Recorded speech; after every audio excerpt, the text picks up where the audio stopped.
Hi friends, ಎಲ್ಲರೂ ಹೇಗಿದ್ದೀರಾ? ಸ್ಕಂದ ಕ್ರಿಯೇಟರ್ಸ್ಗೆ ಸ್ವಾಗತ. ನೋಡಿ ಫ್ರೆಂಡ್ಸ್, ನಾವಿವತ್ತೊಂದು ಡಿಫ್ರೆಂಟ್ ಆಗಿರೋಂಥ ರೆಸಿಪಿ ಮಾಡ್ಕೊಳ್ಳೋಣ ಅಂತ ಬಂದಿದ್ದೀವಿ. ಅದ್ಯಾವುದಂದರೆ ಲಿವರ್ ಗುಂಡ್ಕಾಯಿ ಪೆಪ್ಪರ್ ಫ್ರೈ. ಕೆಲವರು ಇದನ್ನು ತಿನ್ನೋಕ್ಕೆ ಇಷ್ಟಪಡಲ್ಲ, ಆದರೆ ಇದು ತುಂಬ ಒಳ್ಳೆಯದು ಹೆಲ್ತಿಗೆ. ಬ್ಲಡ್ ಇನ್ಕ್ರೀಸ್ ಆಗೋಕ್ಕೆ ಲಿವರ್ ಎಲ್ಲ ತಿನ್ನಿ ಅಂತ ಹೇಳ್ತಾರೆ ಡಾಕ್ಟ್ರು. ನೋಡಿ, ಮಟನ್ ಲಿವರು ಎಲ್ಲ ಒಳ್ಳೆಯದೇ, ಮತ್ತು ಮಟನ್ ಲಿವರ್ ಜಾಸ್ತಿ ಎಲ್ಲೂ ಸಿಗೋಲ್ಲ. ಅಂದರೆ ಚಿಕನ್ ಲಿವರ್ ಗುಂಡಿಕಾಯಿ ಇರುತ್ತಲ್ಲ, ಅದನ್ನು ತಂದು ಮಿಸ್ ಮಾಡಬೇಡಿ. ಈ ಥರ ಒಂಥರ ರೆಸಿಪಿ ಮಾಡ್ಕೊಳ್ಳಿ, ಸೂಪರಾಗಿರುತ್ತೆ. ನೋಡಿ, ಇಲ್ಲಿ ನಮಗೆ ಒಂದು 200 ಗ್ರಾಮಷ್ಟು ಗುಂಡ್ಕಾಯಿ ಮತ್ತು ಲಿವರ್ ಸಿಕ್ಕಿತ್ತು. ಅದರಿಂದ ಸಿಂಪಲ್ಲಾಗಿ ಒಂದು ಟೈಮ್ಗೆ ಒಂದು ರೆಸಿಪಿ ಮಾಡೋಣ ಅಂತ ಮಾಡ್ತಾಯಿದ್ದೀನಿ. ಇದಕ್ಕೇನು ಜಾಸ್ತಿ ಟೈಮು ಬೇಕಾಗಿಲ್ಲ, ಜಾಸ್ತಿ ಐಟಮು ಬೇಕಾಗಿಲ್ಲ, ರುಬ್ಬಂಥದ್ದು ಏನಿಲ್ಲ ಇದಕ್ಕೆ. ನೋಡಿ, ಒಂದು ದಪ್ಪು ಈರುಳ್ಳಿನ ಮೊಟ್ಟೆಗೆ ಹಚ್ಕೋತೀವಲ್ಲ ಆ ಥರ ಸಣ್ಣದಾಗಿ ಹಚ್ಚಿಟ್ಕೊಂಡಿದ್ದೀನಿ. ಒಂದು 5-6 ಮೆಣಸಿನ್ಕಾಳನ್ನ ಜಜ್ಜಿಟ್ಕೊಂಡಿದ್ದೀನಿ. ಗರಂ ಮಸಾಲ ಮತ್ತು ಅರಿಶಿನ ಪುಡಿ ಮತ್ತು ಅಚ್ಕಾರದ ಪುಡಿ, 2 ಸ್ಪೂನು ಶುಂಠಿ ಬೆಳ್ಳುಳ್ಳಿ ಪೇಸ್ಟು ಮತ್ತು ಒಂದು ಸ್ವಲ್ಪ ಕೊತ್ತಂಬರಿ ಸೊಪ್ಪು. ನೋಡಿ ಫ್ರೆಂಡ್ಸ್, ಇಷ್ಟೇ. ಚಿಕನ್ ಮಸಾಲ ಇದ್ದರೆ ಸ್ವಲ್ಪ ಹಾಕ್ಕೊಳ್ಳಿ, ಟೇಸ್ಟ್ ಬರುತ್ತೆ. ಮತ್ತು ಈ ಗುಂಡ್ಕಾಯಿನ ನೀಟಾಗಿ ಚೆನ್ನಾಗಿ ತೊಳೆದಿಟ್ಕೊಂಡು, ಈಗ ನೋಡಿ ಚಿಕ್ಕ ಚಿಕ್ಕ ಪೀಸಾಗಿ ಕಟ್ ಮಾಡ್ಕೊಂಡಿದ್ದೀನಿ. ಮೊಟ್ಟೆ ಕೋಳಿದು ಎಲ್ಲ ಸೇರಿಸಿ ಕೊಟ್ಟಿದ್ದಾರೆ. ನೋಡಿ, ಸಣ್ಣ ಸಣ್ಣ ಮೊಟ್ಟೆದೆಲ್ಲ ಇದೆ, ಸೂಪರಾಗಿರುತ್ತೆ. ಕೆಲವರಿಗೆ ಇದು ಇಷ್ಟ ಆಗಲ್ಲ, ಆದರೆ ತಿನ್ನೋರಂತೂ ಈ ಥರ ಮಾಡ್ಕೊಳ್ಳಿ, ಸೂಪರಾಗಿರುತ್ತೆ. ನೋಡಿ, ಒಂದು ಚಿಕ್ಕ ಬಾಣಲಿ ಇಟ್ಕೊಂಡು ಅದಕ್ಕೆ ಒಂದು 2-3 ಸ್ಪೂನಷ್ಟು ಎಣ್ಣೆ ಹಾಕೋತಾ ಇದ್ದೀನಿ. ಬೇಗ ಆಗುತ್ತೆ ಫ್ರೆಂಡ್ಸ್, ಇದು ತುಂಬ ಸಿಂಪಲ್ ರೆಸಿಪಿ ಮತ್ತು ತಿನ್ನೋಕ್ಕೂ ಟೇಸ್ಟಲ್ಲಿ ಅದ್ಭುತವಾಗಿರ್ತದೆ. ಒಂದು 3 ಸ್ಪೂನ್ ಎಣ್ಣೆ ಹಾಕ್ಕೊಂಡು ಈ ಬಾಣಲಿಗೆ ಹಚ್ಚಿಟ್ಕೊಂಡಿರೋಂಥ ಈರುಳ್ಳಿ, ಈ ಐಟಮ್ಸ್ ಎಲ್ಲ ಹಾಕೋತಾ ಬರಬೇಕು. ಇದೆಲ್ಲ ಹುರ್ಕೊಂಡು ಲಿವರು ಬೇಗ ಬೇಯೋದ್ರಿಂದ ಲೇಟಾಗಿ ಕೊನೆಯಲ್ಲಿ ಹಾಕಿದ್ರೆ ಸಾಕು. ನೋಡಿ, ಈಗ ಎಣ್ಣೆ ಕಾದಿರೋ ಎಣ್ಣೆಗೆ ನಾನೀಗ ಹೋಲ್ ಸ್ಪೇಸಸ್ ಅಂದರೆ ಈರುಳ್ಳಿ, ಶುಂಠಿ ಬೆಳ್ಳುಳ್ಳಿ ಪೇಸ್ಟ್ ಇಲ್ಲ ಅಂದರೆ ರುಬ್ಬಿ ಹಾಕೋಬೋದು. ಪೇಸ್ಟ್ ಇತ್ತು ಮನೇಲಿ, ಅದಕ್ಕೆ ಹಾಕಿದ್ದೀನಿ. ಒಂದೇ ಈರುಳ್ಳಿ ಹಾಕಿರೋದು, ದಪ್ಪು ಈರುಳ್ಳಿ ಕುಯ್ದು ಮೊಟ್ಟೆಗೆ ಎಗ್ ಬುರ್ಜಿಗೆ ಹಚ್ಚುತ್ತೀವಲ್ಲ ಆ ಥರ ಹಚ್ಕೊಂಡು. ನೋಡಿ, ಈರುಳ್ಳಿ ಬ್ರೌನ್ ಕಲರ್ ಬರೋವರೆಗೆ ಹುರ್ಕೋಬೇಕು. ಈರುಳ್ಳಿ ಎಲ್ಲ ಚೆನ್ನಾಗಿ ಕೆಂಪುಗಾದ್ಮೇಲೆ ನೆಕ್ಸ್ಟು ನಾವಿಲ್ಲಿ ಶುಂಠಿ ಬೆಳ್ಳುಳ್ಳಿ ಪೇಸ್ಟ್ ಹಾಕೋಬೇಕು. ನೋಡಿ ಫ್ರೆಂಡ್ಸ್, ಶುಂಠಿ ಬೆಳ್ಳುಳ್ಳಿ ಪೇಸ್ಟು ಮತ್ತು ಗ್ರೇವಿ ಎಲ್ಲ ಜಾಸ್ತಿ ಬೇಕು ಅಂತ ಅಂದರೆ ನೀವು ಒಂದು ಈರುಳ್ಳಿನ ಜೊತೆಗೆ ರುಬ್ಬಿ ಹಾಕೋಬೋದು. ಗ್ರೇವಿ ಸ್ವಲ್ಪ ಜಾಸ್ತಿ ಸಿಗುತ್ತೆ. ಇಲ್ಲಿ ಸ್ವಲ್ಪ ರೋಸ್ಟ್ ಮಾಡ್ತಿರೋದ್ರಿಂದ ನಾನು ಇರೋಂಥ ಶುಂಠಿ ಮನೇಲಿ ಆಲ್ರೆಡಿ ರುಬ್ಬಿಟ್ಕೊಂಡಿರೋಂಥ ಒಂದು 2 ಸ್ಪೂನಷ್ಟು ಶುಂಠಿ ಬೆಳ್ಳುಳ್ಳಿ ಪೇಸ್ಟನ್ನು ಹಾಕ್ಕೊಂಡು ಮಾಡ್ಕೊತಾ ಇದ್ದೀನಿ.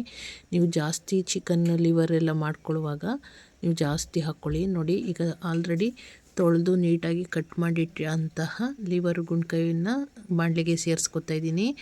ಈ ಲಿವರು ಬೇಗ ಬೆಂದೋಗುತ್ತೆ, ಗುಂಡ್ಕಾಯಿ ಸ್ವಲ್ಪ ಲೇಟಾಗಿ ಬೇಯುತ್ತೆ. ಅದರಿಂದ ಲಿವರ್ನ ದಪ್ಪಕ್ಕೆ ಹಚ್ಚಿದ್ದೀನಿ, ಗುಣಿಕಾಯಿನ ಸ್ವಲ್ಪ ಚಿಕ್ಕದಾಗಿ ಹಚ್ಕೊಂಡಿದ್ದೀನಿ.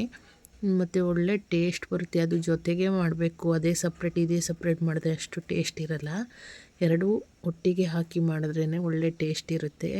ತಿಂದವ್ರಿಗೆ ಗೊತ್ತು, ಇದು ಪೆಪ್ಪರ್ ಫ್ರೈ, ಲಿವರ್ ಗುಂಡ್ಕಾಯಿ ಪೆಪ್ಪರ್ ಫ್ರೈ ಅಂತ ಮಾಡಿದ್ರೆ ಸೂಪರಾಗಿರುತ್ತೆ. ಹೌದು ಫ್ರೆಂಡ್ಸ್, ಇದು ಸ್ವಲ್ಪ ಆ ಥರನೇ ಪೆಪ್ಪರ್ ಫ್ರೈ ಥರನೇ ಮಾಡ್ತಿರೋದು.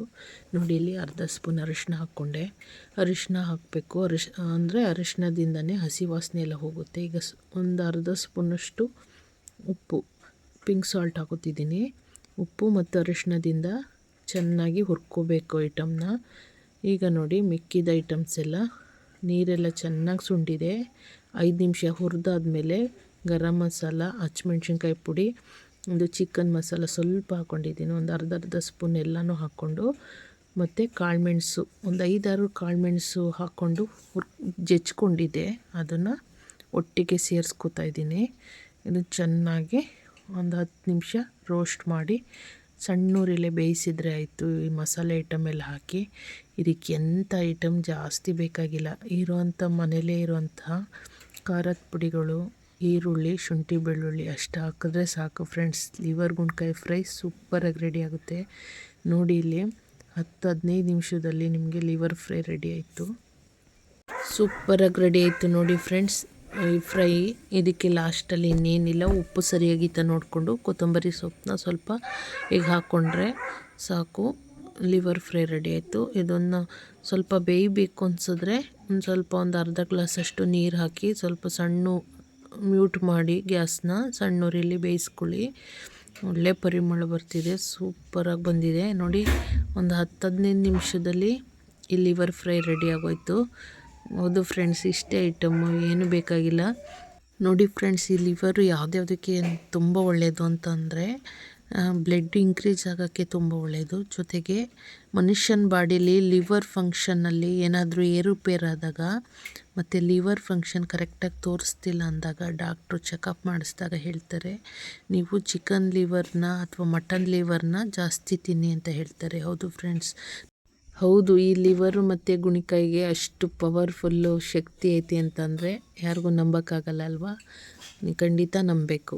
ಯಾಕಂದರೆ ಮಟನ್ನು ಮತ್ತು ಚಿಕನ್ನಲ್ಲಿ ಮಕ್ಕಳಿಗೆಲ್ಲ ತಿನ್ನಿಸ್ತಾ ಇರ್ತಾರೆ ನೋಡಿ ಫ್ರೆಂಡ್ಸ್. ಹಳ್ಳಿಗಳಲ್ಲಿ ಜಾಸ್ತಿ ಮಕ್ಕಳಿಗೆ ಲಿವರ್ ತಂದು ಅದನ್ನು ಸುಟ್ಟು ತಿನ್ನಿಸ್ತಾರೆ. ಮತ್ತು ಇನ್ನೊಂದು ಮಟನ್ನಲ್ಲಿ ಮಣ್ಣಿಲಿ ಅಂತ ಬರುತ್ತೆ, ಅದು ಸೂಪರಾಗಿರುತ್ತೆ. ಅದನ್ನು ಕೂಡ ಹರಳೆ ಮೇಲೆ ಅಥವಾ ಗ್ಯಾಸ್ ಸ್ಟವ್ ಮೇಲೆ ಅಥವಾ ಒಲೆಯಲ್ಲಿ ಅದಕ್ಕೆ ಉಪ್ಪು ಮೆಣಸಿನ ಪುಡಿ ಸವರಿ ಸುಟ್ಬಿಟ್ಟು ತಿನ್ನಿಸ್ತಾರೆ. ಅದು ತುಂಬ ಒಳ್ಳೆಯದು, ಬ್ಲಡ್ ಇನ್ಕ್ರೀಸ್ ಆಗೋಕ್ಕೆಲ್ಲ ತುಂಬ ಒಳ್ಳೆಯದು. ನೋಡಿ ಫ್ರೆಂಡ್ಸ್, ನಾನಿವತ್ತು ಈ ಲಿವರ್ ಫ್ರೈಗೆ ಚಪಾತಿ ಮಾಡ್ಕೊಂಡಿದ್ದೆ. ಸೂಪರ್ ಕಾಂಬಿನೇಷನ್ನು, ಚಪಾತಿ, ರೊಟ್ಟಿ ಮತ್ತು ರೈಸ್ ಜೊತೆಗೆ ಏನಾದರೂ ಬೇರೆ ಸಾಂಬಾರು ರೈಸ್ ಇರುವಾಗ ಇದು ಸೈಡ್ಸ್ಗೆ ಅಂತ ಎಲ್ಲ ಮಾಡ್ಕೋಬೋದು. ಸೂಪರಾಗಿರುತ್ತೆ.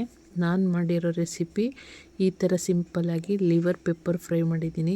ನಾನು ಮಾಡಿರೋ ಈ ಥರ ಮೆಥಡು ನಿಮ್ಗೆ ಇಷ್ಟ ಆಗಿದ್ರೆ ಲೈಕ್ ಮಾಡಿ, ಕಮೆಂಟ್ ಮಾಡಿ, ಸಪೋರ್ಟ್ ಮಾಡಿ, ಮತ್ತು ನಿಮ್ಮನೆ ಹೇಗೆ ಮಾಡ್ತೀರಾ ಅಂತ ಕಮೆಂಟ್ ಮಾಡಿ ತಿಳಿಸಿ ಫ್ರೆಂಡ್ಸ್. ಥ್ಯಾಂಕ್ ಯು, ಧನ್ಯವಾದಗಳು. ಎಲ್ರಿಗೂ ಶುಭವಾಗಲಿ ಫ್ರೆಂಡ್ಸ್.